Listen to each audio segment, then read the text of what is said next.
Live NFL trivia every Tuesday night on Twitch at 9 p.m. Eastern. Come show off your football knowledge and have a chance to win cash prizes. Check the link in the description to find out more. And now, on with our feature presentation. There have been over 700 games played in the over half-century-long history of Monday Night Football. This means that there have been somewhere in the ballpark of 1,400 performances by kickers. With so many games to weed through, a lot of these kicking performances have been forgotten throughout the history of the program. However, there are some that we remember and still talk about to this day, where a kicker does something iconic. Justin Tucker hitting 6 field goals and scoring all 18 points for the Baltimore Ravens in a 2013 game against the Detroit Lions, including the game-winning 61-yard field goal in the fourth quarter.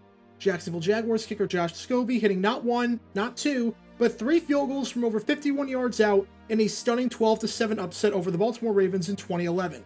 New York Jets kicker Pat Leahy hitting a kick against the Miami Dolphins in 1980 that single-handedly saved his career and paved a pathway allowing him to play in the league for more than a decade after that.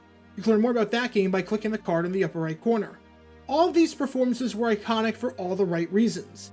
And then, there's this performance that's the exact opposite, and was iconic for all the wrong reasons. A performance so bad that the kicker in question couldn't hit water if he was standing on the dock.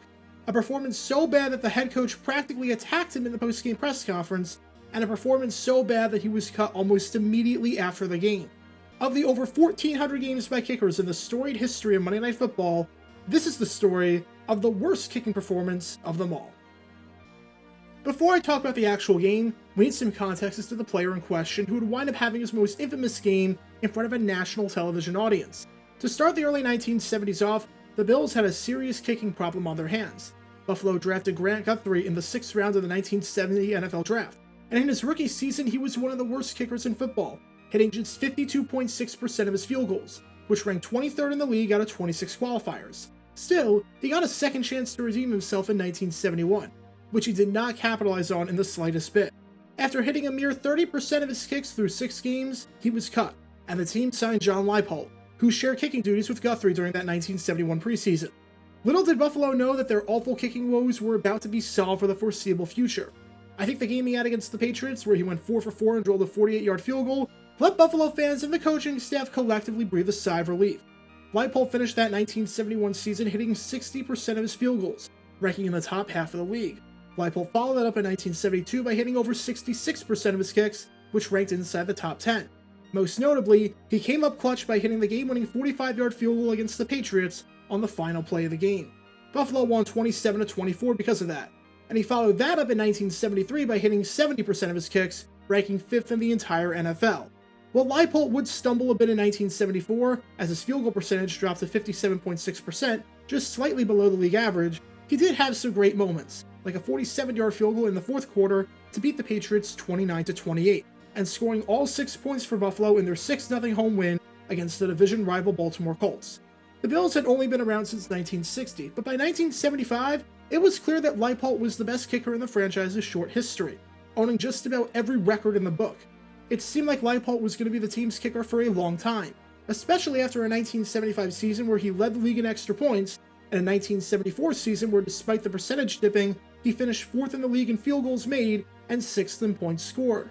Little did anyone know that when 1976 rolled around, his surprisingly successful tenure in Buffalo was about to come to an abrupt, unceremonious end. Oddly enough, the turning point in all of this seems to come from a completely separate Monday Night Football game than the one we're going to talk about later.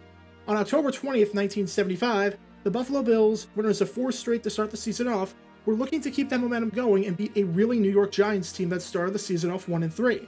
After Buffalo took a 14-0 lead in the first half and looked like they were going to rout the Giants in a fairly easy contest, New York struck back and tied the game at 14 apiece, thanks to a 20-yard touchdown pass by Craig Morton to Ray Rhodes and a 13-yard touchdown run by Ron Johnson.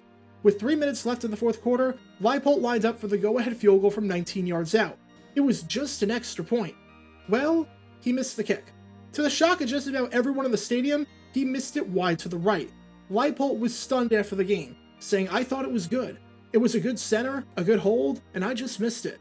It was one of those things. All it was an extra point, but it just happened."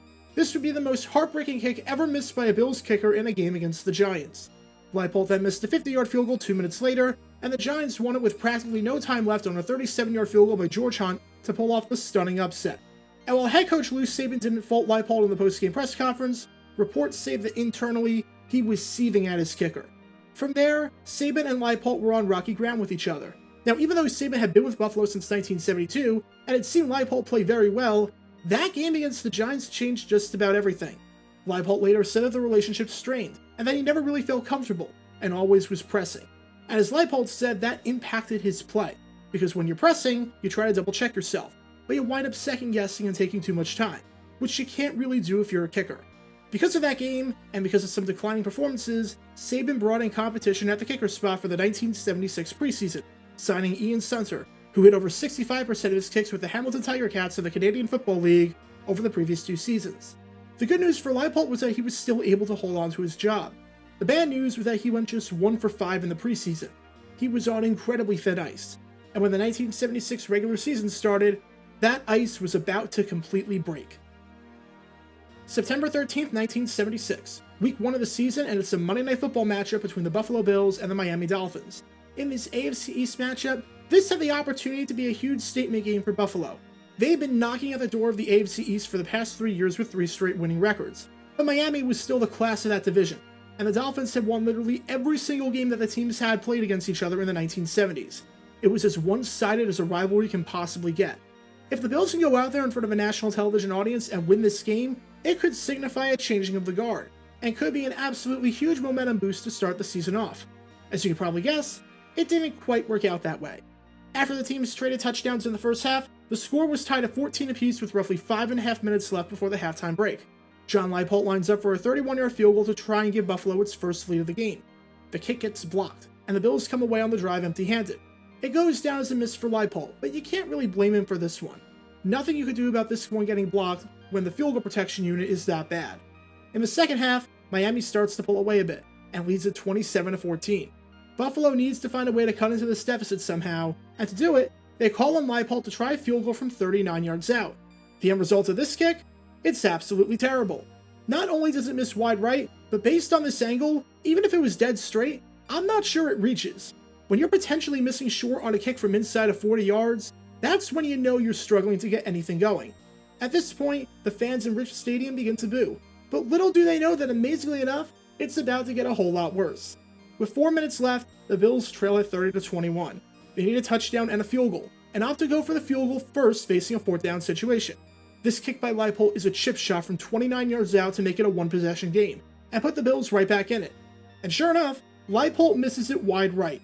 He finishes the game 0 for 3, with all 3 misses coming from inside 40 yards. And to add insult to injury, guess how many points the Bills lost this game by? 9. 3 field goals were the difference. And after the game, all of the talk in the post-game press conference was about the embarrassing display by Leypoldt that cost his team the game. Before I talk about the post-game press conference, here's something that happened to give you an idea of just how bad this performance was. Kicker Benny Ricardo was recently cut by the Detroit Lions, and was watching this game on a television set with his parents in Newport Beach, California. Ricardo saw what Leypoldt was doing, and how poorly he was playing. Not even a few hours after the game, with Leypoldt still on the roster at the time, Ricardo called up the Bills and asked them if they needed a kicker. When free agent kickers are watching the game and seeing how poorly you're playing that they're offering up their services while you're still technically employed, that is a really bad sign. But safe to say that after this game, head coach Lou Saban was absolutely furious. He lashed out at Leypoldt and said that he cost them the game. Saban said that even though he wasn't going to blame Leypoldt for the first miss, since that was just a case of poor blocking, he added there was nothing wrong with the other 2 kicks, except for the guy who kicked them. Those are some pretty strong words right there. And it's no surprise after those comments that the very next day, Leypoldt was cut. His tenure in Buffalo, where he was a pretty steady kicker for half a decade, came to an unceremonious and rather embarrassing end. This would not be the end of the road for Leypoldt in the NFL. He signed with the Seattle Seahawks later in the season, as the expansion team needed a kicker following Don Bitterlich hitting just 25% of his kicks over the first 3 games of the year. And he would stay in the NFL until 1978, after bouncing around with the Seahawks and the Saints over the final few years of his career. But while there have been many bad games by kickers in the over half-century-long history of Monday Night Football, this 1976 game by Leypoldt might just be the worst one of them all.